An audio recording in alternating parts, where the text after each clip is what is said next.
Hello everyone, this is Rishabh Singh and I welcome you all on study IQ pieces platform. और आज की video में discuss करेंगे urbanisation की, रैपिड डेवलपमेंट की और किस तरीके से महाराष्ट्र का एक गवर्नेंस मॉडल है जो दूसरी सिटीज के लिए रेप्लिकेशन हो सकता है, रेप्लिकेशन का काम कर सकता है इन टर्म्स ऑफ कंट्रोलिंग और sustaining rapid development and urbanization. तो इसमें आज हम देखेंगे कि अर्बनाइजेशन क्यों हो रहा है, ठीक है, कॉजेस क्या अर्बनाइजेशन के, और अर्बनाइजेशन के या रैपिड डेवलपमेंट के क्या अच्छी चीजें हैं, ठीक है, पॉजिटिव एस्पेक्ट्स क्या है, नेगेटिव एस्पेक्ट्स क्या है, और क्या क्या इश्यूज जो हैं या क्या क्या कॉन्सिक्वेंसेज हैं अर्बनाइजेशंस के, ये सारी चीजें आज हम समझने की कोशिश करेंगे। प्रेजेंट कंटेक्स्ट ये है कि महाराष्ट्र का गवर्नेंस मॉडल जो कि आपका एस्पिरेशनल सिटीज प्रोग्राम के बेस पे है, इसमें यह है, इस मॉडल में यह है कि जो सिटीजन्स हैं उनको सबसे पहले रखा जा रहा है, ठीक है, सबसे पहले रखा जा रहा है, और सिटीज को एस्पिरेशनल, ठीक है, एस्पिरेशनल सिटीज प्रोग्राम के तहत डिजाइन किया जाएगा ताकि जो डेवलपमेंट है, जो अर्बनाइजेशन है, ये दोनों सस्टेनेबल हो सके।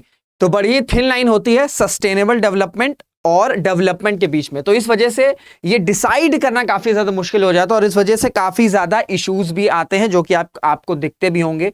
बेस्ट एग्जांपल है इसका अर्बन फ्लडिंग इस वजह से नहीं होता है कि बहुत ज्यादा बारिश हो गई। इवन दिल्ली की बात कर लें, बैंगलोर की बात कर लें, गुड़गांव की बात कर लें, जितनी भी मेट्रो सिटीज हैं, मुंबई की बात कर लें, ऐसा नहीं होता है कि अर्बन फ्लडिंग इस वजह से हो रही है क्योंकि बहुत ज्यादा बारिश हो रही है। बारिश अगर आधा घंटे भी होती है, 40 मिनट भी होती है, तो भी उन कंडीशंस में भी बहुत सारी ऐसी मेट्रो सिटीज हैं जहां पे वाटर जो है, ठीक है, वो क्लॉग कर जाता है। अब उसका रीजन ये है कि इतना ज्यादा अर्बनाइजेशन होता है, इतना ज्यादा रैपिड डेवलपमेंट होता है कि जो वाटर ड्रेनेज होता है, ठीक है, जो वाटर ड्रेनेज होता है उसकी कैपेसिटी ही नहीं रहती है कि वो इतने ज्यादा वाटर को या वेस्ट को कैपेसिटी नहीं रहती कि उसे एक्सेप्ट कर सके। इस वजह से वाटर जो है वो क्लॉग कर जाता है और आप सुनते होंगे कि अर्बन फ्लडिंग होती है और काफी ज्यादा ब्रूटल हो जाती है, लास्ट ईयर जैसे बैंगलोर में हुई थी। इन सारी चीजों को आज हम डिस्कस करेंगे। तो प्रेजेंट कंटेक्स्ट मैंने आपको बता दिया कि कैसे महाराष्ट्र मॉडल, ठीक है, महाराष्ट्र मॉडल जो है, जो एस्पिरेशनल सिटीज प्रोग्राम के तहत सिटीजन्स को पहले रख रहा है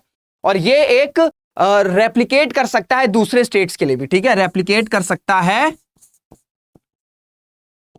दूसरे स्टेट्स में भी, क्योंकि ये जो इशू है अर्बनाइजेशन का, अर्बनाइजेशन और डेवलपमेंट, अब देखिए समय के साथ डेवलपमेंट करना है, अर्बनाइजेशन का भी प्रॉब्लम आएगा, अर्बनाइजेशन हो गई, ठीक है, एक्सपेंशन हो गई, तो इसको किस तरीके से सस्टेनेबल करना है, इसको किस तरीके से सस्टेनेबल किया जाए, यही एक सबसे इंपॉर्टेंट एस्पेक्ट है और इस पे यूपीएससी से क्वेश्चंस आ भी चुके हैं और आने वाले टाइम में आते भी रहेंगे, क्योंकि ये करंट में ये जो इशू है करंट में रहता ही रहता है, ठीक है, अर्बनाइजेशन का, डेवलपमेंट का, रैपिड डेवलपमेंट का, अर्बन एक्सपेंशन का, ये सारे जो टर्म्स है ना, ये आपके समय के साथ और ज्यादा न्यूज में आते रहेंगे। तो इस वजह से पेपर 3 के लिए, पेपर 2 के लिए, गवर्नेंस के लिए भी और आपका साथ ही साथ पेपर 3 के लिए भी, दोनों के लिए ही आपका इंपॉर्टेंट है। तो अगर हम अर्बनाइजेशन की बात करें तो अर्बनाइजेशन क्या होता है? Urbanization is one of the most common characteristics of economic development, यानी कि भाई ऑब्वियस सी बात है, जैसे जैसे कोई भी कंट्री ग्रो करेगी, कोई भी कंट्री इकोनॉमिकली ग्रो करेगी, तो अर्बनाइजेशन उसके साथ तो होगा। जैसे जैसे लोगों के पास पैसे आएंगे, जैसे जैसे लोगों की लाइफस्टाइल बेटर होगी, लाइफस्टाइल सुधरेगी, वैसे वैसे आपका जो अर्बनाइजेशन है ये भी बढ़ता चला जाएगा। अगर हम लास्ट सेंसस की बात करें, यानी कि 2011 की अगर हम सेंसस की बात करें, तो उसमें जो अर्बनाइजेशन रेट थी वो थी आपकी 31.2%। अभी आपके प्रिलिम्स में भी पूछा जा सकता है, ठीक है, सेंसस में आपके पीसीएस पे क्वेश्चंस पूछे जाते हैं, स्पेसिफिकली आपके यूपी पीसीएस के लिए। तो इस तरह के क्वेश्चंस जो सेंसस बेस्ड होते हैं ये रिपीटेड होते हैं और ये पूछे गए हैं और पूछे जा सकते हैं।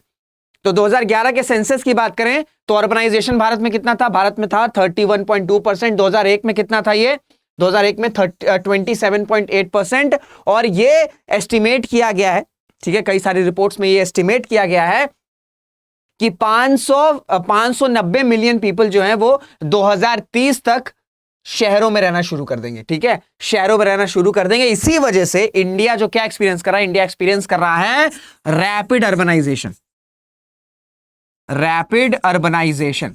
अब जब इतनी तेजी से अब जब इतनी तेजी से भारत के शहरों में अर्बनाइजेशन हो रहा है तो ऑब्वियस सी बात है सबसे इंपॉर्टेंट चीज आ जाती है इस अर्बनाइजेशन को गवर्न करने की, इस अर्बनाइजेशन को गवर्न करने की, इस अर्बनाइजेशन को प्लान्ड तरीके से, इस अर्बनाइजेशन को प्लान्ड तरीके से प्रिपेयर करने की। तभी ये जो इश्यूज होंगे, ठीक है, जो अर्बनाइजेशंस के आप अर्बनाइजेशन के साथ आप देखते हो, जैसे अर्बन फ्लडिंग, ठीक है, जो अर्बन फ्लडिंग एक लेटेस्ट एग्जांपल है, ठीक है, या हाउसिंग की प्रॉब्लम्स है, ये चीजें सॉल्व हो सकती हैं। तो अगर हम रैपिड अर्बनाइजेशन की बात करें, ठीक है, रैपिड अर्बनाइजेशन क्यों हो रहा है पहले उसको समझने की कोशिश करते हैं। तो सबसे पहली इंपॉर्टेंट चीज ये है कि भाई नेचुरल पॉपुलेशन इंक्रीज, हमारी भाई पॉपुलेशन जो है वो इंक्रीज हो रही है, ठीक है, हम 2023 के मिड में चाइना को बीट कर देंगे और सबसे पॉपुलस देश बन जाएंगे। तो भाई ऑब्वियस ही बात है जब पॉपुलेशन बढ़ेगी तो एक पर्टिकुलर एरिया में, अगर कोई पर्टिकुलर एरिया है, अगर वहां पे कुछ लोग रह रहे हैं और अब उस एरिया में पॉपुलेशन बढ़ रही है तो ऑब्वियस ही बात है वो एरिया में लोग नहीं रह पाएंगे, तो बहुत से लोग बाहर जाने की कोशिश करेंगे, उस एरिया से निकल के दूसरे एरिया में जाने की कोशिश करेंगे, या वो एरिया का एक्सपेंशन होगा। तो पॉपुलेशन इंक्रीज जो है वो एक नेचुरल पॉपुलेशन इंक्रीज जो है वो ऑटोमेटिक जो है वो अर्बनाइजेशन के ग्रो करने में कंट्रीब्यूट करती है। फिर आता भैया माइग्रेशन। अब माइग्रेशन यानी कि वो लोग जो गांव से शहर जाते हैं, ठीक है, वो लोग जो गांव से शहर जाते हैं, यानी कि रूरल टू अर्बन माइग्रेशन। यहां माइग्रेशन जो है ना कंट्री टू कंट्री माइग्रेशन की बात नहीं हो रही है, यहां पे माइग्रेशन जो हो रही है स्टेट टू स्टेट या रूरल टू अर्बन एरियाज के माइग्रेशन की बात हो रही है। क्या होता है कि गांव की अगर बात करें, रूरल एरियाज की बात करें,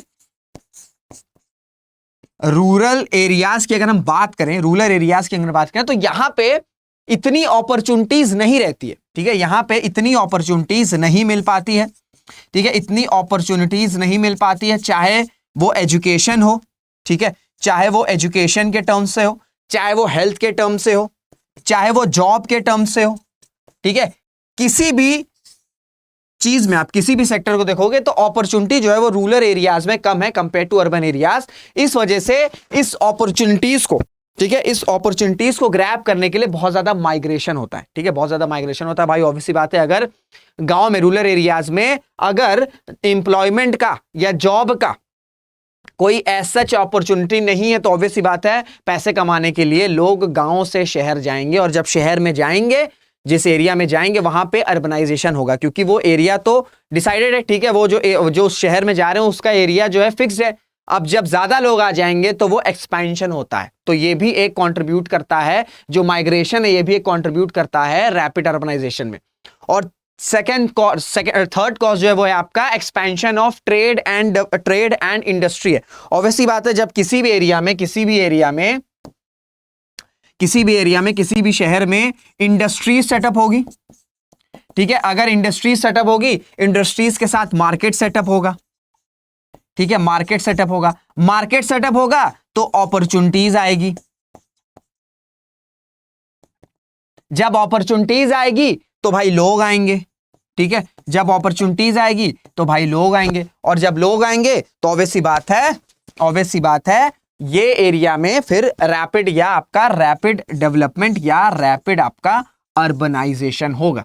तो ये कुछ इंपॉर्टेंट कॉजेजेस हैं, ठीक है, इन कॉजेजेस को अब एज इट इज लिख सकते हो, क्योंकि इस तरह से डायरेक्ट क्वेश्चन आपसे पूछे जाएंगे, बहुत ज्यादा घुमा के नहीं पूछा जाता है, इससे आपसे एज इट इज डायरेक्टली भी पूछा जा सकता है कि अर्बनाइजेशन के क्या कॉजेज है, किन वजहों से अर्बनाइजेशन जो है वो अर्बनाइजेशन जो हो रहा है, और किन तरीकों से अर्बनाइजेशन को हम सस्टेनेबल बना सकते हैं। सबसे इंपॉर्टेंट चीज यही है कि किस तरीके से जो अर्बनाइजेशन हो रहा है इसमें कोई भी लोग, जो भी व्यक्ति जो हैं, जितने भी लोग हैं इस रैपिड अर्बनाइजेशन का पार्ट हैं, उनको भी कंट्रीब्यूट करना है, उनको भी सस्टेनेबल तरीके से लेके चलना है, ये सबसे इंपॉर्टेंट चीज हो गई। तो कॉजेज हम देख लिए, अब कॉन्सिक्वेंसेस की बात करेंगे। कॉन्सिक्वेंसेस क्या है, ठीक है, कॉन्सिक्वेंसेस में ऐसा नहीं कि सिर्फ नेगेटिव चीजें देखेंगे, पॉजिटिव भी देखेंगे, नेगेटिव भी देखेंगे। अब पॉजिटिव कॉन्सिक्वेंसेस क्या होता है? पॉजिटिव होता है भैया इकोनॉमिक ग्रोथ। ऑब्वियसली बात है जिस एरिया में, ठीक है, जहां पे अर्बनाइजेशन होगा तो जहां पे ज्यादा लोग आएंगे, जहां पे ज्यादा लोग आएंगे, जहां पे अपॉर्चुनिटी ज्यादा होगी। अब जब अपॉर्चुनिटी ज्यादा होगी तो जॉब्स होंगे, जब जॉब्स होंगे तो लोगों के पास पैसा आएगा, जब लोगों के पास पैसा आएगा तो लोगों की डिमांड बढ़ेगी, जब लोगों की डिमांड बढ़ेगी तो सप्लाई आएगी, ठीक है, तो ये क्या हो गया, ये एक पॉजिटिव साइकिल हो गया which is good for economic growth. कैसे, लोग आएंगे, लोग से अपॉर्चुनिटी क्रिएट हुई, अपॉर्चुनिटी से जॉब्स, जॉब से मनी आया, मनी से डिमांड आया और डिमांड से आई सप्लाई, और ये एक आपकी पॉजिटिव साइकिल हो जाती है जो कि आपकी इकोनॉमिक ग्रोथ के लिए बहुत अच्छी चीज है। ठीक है, एक इकोनॉमिक ग्रोथ के लिए पॉजिटिव चीज प्ले करता है आपका अर्बनाइजेशन। सेकंड क्या है, सेकंड है भैया इंप्लॉयमेंट। ऑब्वियस सी बात है, लोग शहर क्यों आ रहे हैं, ठीक है, लोग जो हैं माइग्रेट क्यों कर रहे हैं, गांव से शहर क्यों जा रहे हैं, सबसे इंपॉर्टेंट रीजन है इंप्लॉयमेंट। तो अगर हम भारत की बात करें जहां पे अनएम्प्लॉयमेंट एक इंपॉर्टेंट इशू है, अनएम्प्लॉयमेंट एक इंपॉर्टेंट इशू है, तो इसको कम करने के लिए अर्बनाइजेशन का एक इंपॉर्टेंट रोल होता है। इसको कम करने के लिए अर्बनाइजेशन का एक इंपॉर्टेंट रोल होता है। और लास्ट क्या रहता है आपका, modernization and change in attitude. अब ऑब्वियस सी बात है भाई, जब आप किसी पर्टिकुलर एरिया में जाएंगे, ठीक है, किसी पर्टिकुलर सिटी में जाएंगे, ठीक है, किसी पर्टिकुलर सिटीज में जाएंगे, ठीक है, और वहां पे आपके पास अपॉर्चुनिटी है, ठीक है, वहां पे जब आपके पास अपॉर्चुनिटी है, जब अपॉर्चुनिटीज आएगी तो जॉब्स आएंगे तो आपके पास पैसे आएंगे, और जब मनी आएगा, जब पैसा आएगा तो आपका जो लाइफ स्टाइल है भाई वो पहले से बदलेगा। ऑब्वियस सी बात है, जब आप प्रिपरेशन कर रहे हो यूपीएससी की या स्टेट पीएससी की, तो आपकी जो लाइफ स्टाइल है वो डिफरेंट है। और जब आप एक बार लाइफ में सक्सेसफुल हो जाओगे, चाहे यूपीएससी हो, पीसीएस हो या कुछ भी हो, जब आप इंडिपेंडेंट हो जाओगे, फाइनेंशियल इंडिपेंडेंट हो जाओगे, तो आपकी लाइफ स्टाइल में ड्रास्टिक चेंजेस आएंगे या कुछ जो चेंजेस आएंगे ही आएंगे। तो इसी तरीके से मॉडर्नाइजेशन, ठीक है, मॉडर्नाइजेशन की तरफ लोग बढ़ते हैं, और जो एटीट्यूड होता है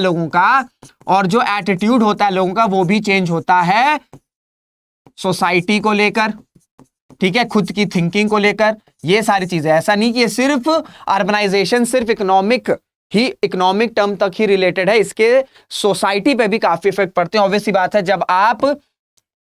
जब आप किसी पर्टिकुलर एरिया में हो, ठीक है, जहां पे एक पर्टिकुलर टाइप के ही, ठीक है, थिंकिंग वाले लोग हैं, तो वहां पे आपकी थिंकिंग अलग उसी तरह की हो जाएगी। फिर जब आप निकल के बाहर जाओगे, ठीक है, असली वर्ल्ड में जाओगे, रियल वर्ल्ड में जाओगे, जहां पे आप डिफरेंट लोगों से मिलोगे, तो आपको हर तरीके की सोच से जो है आपको आपका एक्सपीरियंस होगा, और उस वजह से जो आपकी थिंकिंग है, ठीक है, जो शायद जिस एरिया में आप थे वहां पे लिमिटेड हो गई होगी, जब आप बड़ी रियल वर्ल्ड में आएंगे, ठीक है, बड़ी रियल वर्ल्ड में आएंगे, तो आपके जो एटीट्यूड है, जो थिंकिंग है, वो भी काफी ज्यादा चेंज हो सकती है। तो ये आपके पॉजिटिव एस्पेक्ट्स हैं। अब नेगेटिव एस्पेक्ट्स क्या क्या है भाई, कंजेशन सबसे इंपॉर्टेंट चीज मैंने आपको बताई, कंजेशन। जैसे मैंने आपको एग्जाम्पल के तौर पर बताया था अर्बन फ्लडिंग। अर्बन फ्लडिंग क्यों होती है, अर्बन फ्लडिंग बहुत सी मेट्रो सिटीज में, जहां पे कुछ ही देर बारिश होती है, पर पूरी तरीके से जो एरिया है जहां पे बारिश होती है वो पूरी तरीके से लॉग हो जाता है ना, वाटर लॉगिंग हो जाती है। तो इसका सबसे इंपॉर्टेंट रीजन ये है कि भाई ये समझ लो ये कोई एरिया है, ठीक है, अब यहां पे अर्बनाइजेशन हो रहा है, रैपिड अर्बनाइजेशन हो रहा है। अब ये एरिया तो फिक्स है, ठीक है, ये एरिया के जो मेजरमेंट्स हैं वो फिक्स है। अब लोग ज्यादा आते चले जा रहे हैं, लोग बढ़ते चले आ रहे हैं, तो ऑब्वियस सी बात है जो इस एरिया का वाटर ड्रेनेज सिस्टम होगा वो क्लॉग कर जाएगा। भाई इस वाटर ड्रेनेज सिस्टम की भी तो अपनी कैपेसिटी होगी ना, जब जरूरत से ज्यादा इस पे लोड आएगा, वाटर ड्रेनेज सिस्टम पे जरूरत से ज्यादा लोड आएगा, तो ये क्लॉग कर जाएगा। इस वजह से जो पानी है, ठीक है, जो बारिश का पानी होता है वो प्रॉपरली जा नहीं पाता और अर्बन फ्लडिंग हो जाती है। तो कंजेशन सबसे इंपॉर्टेंट चीज है। फिर लो क्वालिटी ऑफ लाइफ, ऐसा नहीं है कि सभी व्यक्ति जो माइग्रेट करते हैं किसी दूसरे एरिया में या किसी बड़े शहर में उनकी लाइफस्टाइल अच्छी ही हो जाती। बहुत से लोग होते हैं ऐसे जो बड़े बड़े शहरों में सबर्ब्स में रहते हैं, ठीक है, सबर्ब्स में रहते हैं या स्लम्स में रहते हैं, ठीक है, सबर्ब्स में रहते हैं या आपके सबर्ब्स में रहते हैं। तो यहाँ पे लाइफ, ठीक है, यहाँ पे जो क्वालिटी ऑफ लाइफ होती है, ठीक है, यहां पे जो क्वालिटी ऑफ लाइफ होती है वो बहुत ज्यादा अच्छी नहीं होती है। तो जब क्वालिटी ऑफ लाइफ बहुत ज्यादा अच्छी नहीं होगी तो इसका जो इंपैक्ट है ये आपका फिजिकल भी पड़ेगा, ठीक है, आपकी हेल्थ पे भी पड़ेगा, साथ ही साथ मेंटली भी पड़ेगा, ठीक है, मेंटली भी पड़ेगा। और साथ ही साथ आपका loss of productivity in rural areas हो जाए। अब क्या हो रहा है, इशू क्या हो रहा है कि जो भारत के गांव हैं, ठीक है, जो भारत के गांव हैं वहां पे यंग पॉपुलेशन ज्यादा स्टे नहीं कर रही है, यंग पॉपुलेशन ज्यादा स्टे नहीं कर रही है। क्यों? क्योंकि उनको लगता है कि गांव में, रूरल एरियाज में उतनी ज्यादा अपॉर्चुनिटी नहीं है, जो कि सही बात भी है। ठीक है, जो कि सही बात भी है। तो रूरल एरियाज में अपॉर्चुनिटी ना होने की वजह से जो यूथ है गांव का, वो ज्यादातर आपका सिटीज में चला जा रहा है। ठीक है, सिटीज में चला जा रहा है। इस वजह से सिटीज का तो डेवलपमेंट हो जा रहा है, यहां पे तो अर्बनाइजेशन हो जा रहा है, पर रूरल एरियाज में जब प्रोडक्टिविटी ही नहीं रहेगी, जब लोग ही नहीं रहेंगे, तो ऑब्वियसली बात है यहां का डेवलपमेंट, रूरल एरियाज का डेवलपमेंट स्टक हो जाएगा। डेवलपमेंट होलिस्टिकली होता है, यानी कि शहरों का डेवलपमेंट शहरों के हिसाब से, गांव का डेवलपमेंट गांव के हिसाब से। हर एक डेवलपमेंट अलग अलग होता है। ठीक है, मेरे पढ़ाई का तरीका शायद अलग होगा, आपके पढ़ने का शायद तरीका अलग होगा, पर मेरे भी पढ़ने का गोल सेम है, आपका भी पढ़ने का गोल सेम है। उसी तरीके से डेवलपमेंट भी एरिया वाइज या सिटी वाइज होता है। शायद कुछ शहरों के लिए डेवलपमेंट कुछ और तरीके हो सकता है, जहां पे बिल्डिंग्स हो सकती है, इंफ्रास्ट्रक्चर हो सकता है। शायद टियर 2 या टियर 3 सिटीज के लिए रोड्स इंपॉर्टेंट हो सकते हैं। ठीक है, स्कीम्स इंपॉर्टेंट हो सकती है। तो हर तरीके से डेवलपमेंट, हर एरिया का डेवलपमेंट अलग होता है। इसी तरीके से अर्बन डेवलपमेंट, अर्बन एरियाज का डेवलपमेंट डिफर करता है आपका रूरल एरियाज के डेवलपमेंट से। तो हो क्या रहा है कि जब मोस्टली जो यूथ है रूरल एरियाज का, वो जब आपका शहरों में चला जा रहा है, तो रूरल एरियाज की जो प्रोडक्टिविटी है, ये भैया आपकी गुम हो जा रही है या लॉस हो जा रही है। तो ये हमने पॉजिटिव एस्पेक्ट देख लिए, नेगेटिव एस्पेक्ट देख लिए। Issues associated with urbanization, issues क्या क्या है एक बार जल्दी से बता देता हूं। जैसे मैंने आपको बताया कि पॉपुलेशन का प्रेशर बहुत ज्यादा पड़ता है। ठीक है, पॉपुलेशन का प्रेशर बहुत ज्यादा पड़ता है। बहुत से ऐसे लोग होते हैं जो माइग्रेट करते हैं या जो बड़े शहरों में जाते हैं, वो ज्यादातर लोग या तो स्लम्स या सबर्ब्स में रहते हैं, और इनकी संख्या कितनी रहती है? As much as 65% of Indian cities have adjoining slums where people live in small houses adjacent to each other। यानी कि 65% इंडियन सिटीज में, ठीक है, ऐसे लोग हैं जहां पे वो जहां रहते हैं उनके घर से अटैच्ड आपका स्लम है। तो इस वजह से क्वालिटी ऑफ लाइफ पे बहुत एक बड़ा इंपैक्ट पड़ता है। फिर अनप्लान डेवलपमेंट होता है। ठीक है, अनप्लान डेवलपमेंट होगा तो उससे क्या होगा, जहां ये जो यहां पे जो लोग रह रहे हैं, ये बहुत सारी वेलफेयर स्कीम्स का पार्ट ही नहीं हो सकते हैं। वेलफेयर स्कीम्स का पार्ट ही नहीं हो सकते हैं, क्योंकि अनप्लान डेवलपमेंट के थ्रू जो है ये लोग रिसाइड करते हैं। और साथ ही साथ पैंडेमिक जैसी स्थिति, क्योंकि बहुत से साइंटिस्ट ने बोला है कि हो सकता है शायद जो कोविड है वो लास्ट पैंडेमिक ना होने को, हम तो यही आशा करते हैं कि इसके बाद कोई पैंडेमिक ना हो, पर बहुत से साइंटिस्ट, बहुत से हेल्थ एक्सपर्ट्स ने ये प्रेडिक्ट किया है कि अब देशों को प्रिपेयर होना पड़ेगा पैंडेमिक के लिए, क्योंकि may be covid would not be the last pandemic. तो पैंडेमिक की स्थिति में क्या हुआ था? पैंडेमिक की स्थिति में जहां पे स्लम्स में लोग इतने पास रह रहे हैं, ठीक है, जहां पे इतने स्लम्स में पास लोग रह रहे हैं, तो वहां पे कोविड-19 स्प्रेड होने की जो पॉसिबिलिटी थी वो ज्यादा हो सकती थी। तो इस वजह से अर्बनाइजेशन के ये सभी बहुत ही कोर कॉन्सिक्वेंसेस हैं। अब इनको भाई सॉल्व कैसे करना है? ठीक है, अब अर्बनाइजेशन तो होगा, ठीक है, अर्बनाइजेशन होगा, डेवलपमेंट भी होगा। ठीक है, अर्बनाइजेशन भी होगा और आपका डेवलपमेंट भी होगा। तब इसको सस्टेनेबल कैसे करना है? इसको सस्टेनेबल कैसे करना है, इसको देखते हैं। देखो, सबसे इंपॉर्टेंट चीज ये है कि भाई इंक्लूसिव अर्बन डेवलपमेंट करना पड़ेगा। ठीक है, इंक्लूसिव अर्बन डेवलपमेंट करना पड़ेगा, यानी कि बहुत से लोग, जहां पे मैंने आपको बताया 65% ऐसे लोग हैं जो जहां पे रह रहे हैं उनका घर अटैच है स्लम के पास, तो उनको भी अर्बन डेवलपमेंट प्लान की स्कीम में लाना होगा, यानी कि इंटीग्रेशन करना होगा। साथ ही साथ साइंटिफिक डेटा मेथड्स, ठीक है, इसको इंप्लाई करना पड़ेगा डेटा के थ्रू। ठीक है, डेटा के थ्रू डेवलपमेंट किया जाएगा। ठीक है, कि भाई किसी एरिया में कितना, कोई भी अगर वाटर सिस्टम है या वाटर ड्रेनेज है, ठीक है, ये कितनी इसकी कैपेसिटी है और किस तरीके से इसे हम और इफेक्टिव बना सकते हैं, ये सारी चीजें। फिर सिटीजन पार्टिसिपेशन की नीड है, यानी कि सिर्फ सरकार के साथ, ठीक है, सिर्फ सरकार पे ही ये हम प्रेशर नहीं डाल सकते हैं या जिम्मेदारी नहीं डाल सकते हैं कि सिर्फ गवर्नमेंट का ही काम है कि सस्टेनेबल डेवलपमेंट किया जाए। ठीक है, प्राइवेट पार्टिसिपेशन कर सकते हैं, ठीक है, प्राइवेट की एक्सपर्टीज ले सकते हैं। बहुत सारे एनजीओज हैं, ठीक है, बहुत सारे एनजीओज को जब भी डेवलपमेंट का रोड मैप प्रिपेयर हो रहा है तो हम प्राइवेट की एक्सपर्टीज ले सकते हैं, एनजीओज की एक्सपर्टीज ले सकते हैं, ताकि जब प्लानिंग हो तो वो पूरी तरीके से सस्टेनेबल हो। साथ ही साथ इन थिंकिंग, ठीक है, थिंकिंग, स्ट्रेटेजिक थिंकिंग और इन्वेस्टमेंट करना पड़ेगा, ठीक है। एक्सपर्ट लोग लाने होंगे, ठीक है, एक्सपर्ट लोग लाने होंगे जिनका एक्चुअल में, ठीक है, जिनका एक्चुअल में अर्बन डेवलपमेंट में एक्सपर्टीज हो, ठीक है, जिनका एक्चुअल में अर्बन डेवलपमेंट में एक्सपर्टीज हो और साथ ही साथ इन्वेस्टमेंट की भी नीड है। और सबसे इंपॉर्टेंट चीज ये है, सबसे इंपॉर्टेंट चीज ये है कि अगर हम भारत की बात करें, ठीक है, अगर हम भारत की बात करें तो 5-6 मेट्रो सिटीज होती हैं। दिल्ली हो गया, बॉम्बे हो गया, बैंगलोर हो गया, चेन्नई हो गया, ठीक है, अहमदाबाद हो गया। इसी तरह के 5-6 ही मेट्रो सिटीज है जहां पे जॉब अपॉर्चुनिटीज है।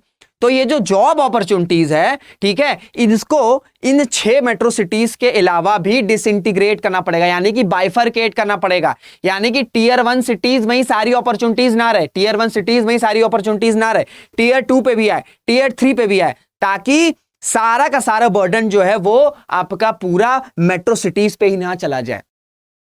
वो कैसे हो सकता है? वो हो सकता है आपका जो गांव है, ठीक है, जो रूरल एरियाज हैं, जो रूरल एरियाज हैं, यहां पे एक सस्टेनेबल डेवलपमेंट रखा जा सकता है, ठीक है, एक सस्टेनेबल डेवलपमेंट किया जा सकता है, जहां पे जब इस गांव में ही अपॉर्चुनिटीज रहेगी। हम ये नहीं कह रहे हैं, वो ऐसे भी नहीं है कि अपॉर्चुनिटीज पूरी एकदम हाईटेक होनी चाहिए, एक बेसिक अपॉर्चुनिटीज जहां पे ऐसा ना हो कि इस एरिया के सभी यूथ चले जा रहे हैं, ठीक है, इस सभी यूथ को ना जाने दिया जाए, जो बहुत ज्यादा जिनकी बेसिक स्किल्स है वो यहां पे रुक के अपनी अपॉर्चुनिटीज जो है ग्रैब कर सकते हैं, ठीक है, जो बहुत ज्यादा हाई स्किल्ड है फिर वो अपना स्विच कर सकते हैं। तो इस तरीके से जो टीयर 1 या मेट्रो सिटीज है वहीं तक डेवलपमेंट जो है वो कंस्ट्रेन ना हो, ठीक है। जो अपॉर्चुनिटीज है वो टीयर 1 और टीयर 2 और टीयर 3 सिटीज में भी अगर वो बाइफरकेट होगी तो ऑब्वियसली बात है जो अर्बनाइजेशन है, ठीक है, जो अर्बनाइजेशन है वो कुछ एरिया तक ही नहीं सीमित रहेगा। ये जो रैपिड अर्बनाइजेशन की बात हो रही है ना, ये मोस्टली आपका मेट्रो सिटीज तक ही कंसंट्रेट करती हैं। तो ये जो अर्बन डेवलपमेंट, ये जो रैपिड डेवलपमेंट है, इसको कुछ मेट्रो सिटीज के साथ साथ नॉर्मल सिटीज, ठीक है, नॉर्मल डिस्ट्रिक्ट्स, वहां पर भी ले जाने की नीड है। और वो होगा आपका डिसेंट्रलाइजेशन के थ्रू, और वो होगा आपका डिसेंट्रलाइजेशन के थ्रू, ठीक है, डिसेंट्रलाइजेशन यानी कि सेंट्रल गवर्नमेंट, ठीक है, स्टेट गवर्नमेंट और फिर आपकी पंचायत, ठीक है, इन सब का रोल इंपॉर्टेंट है। तब जाके जो डेवलपमेंट है, ठीक है, जो रैपिड डेवलपमेंट की बात हो रही है वो आपका मेट्रो सिटीज के अलावा भी दूसरी सिटीज में भी जाएगी। बहुत से ऐसे लोग हैं, बहुत से ऐसे एरियाज हैं जहां पे पोटेंशियल है कि अपॉर्चुनिटीज क्रिएट हो सकती है, पर वहां पे अभी वो पोटेंशियल को ग्रैप नहीं किया गया है। तो इसी वजह से सबसे इंपॉर्टेंट चीज ये है कि किस तरीके से सस्टेनेबल डेवलपमेंट हो सकता है, वो ये है कि भाई डेवलपमेंट को डिसेंट्रलाइज करो, सिर्फ कुछ मेट्रो सिटीज तक ही ना रहे, वो आपका tier 2 tier 3 cities and even urban areas तक भी पहुंचे। तो जो यूथ जिस एरिया के अपने पास है वहां पे ही वो अपनी अपॉर्चुनिटीज को ग्रैब कर सकता है। तो ये कुछ इंपॉर्टेंट इश्यूज हैं जो आपका जो ये डेवलपमेंट है, ये जो रैपिड डेवलपमेंट है, इसे सस्टेनेबल किया जा सकता है।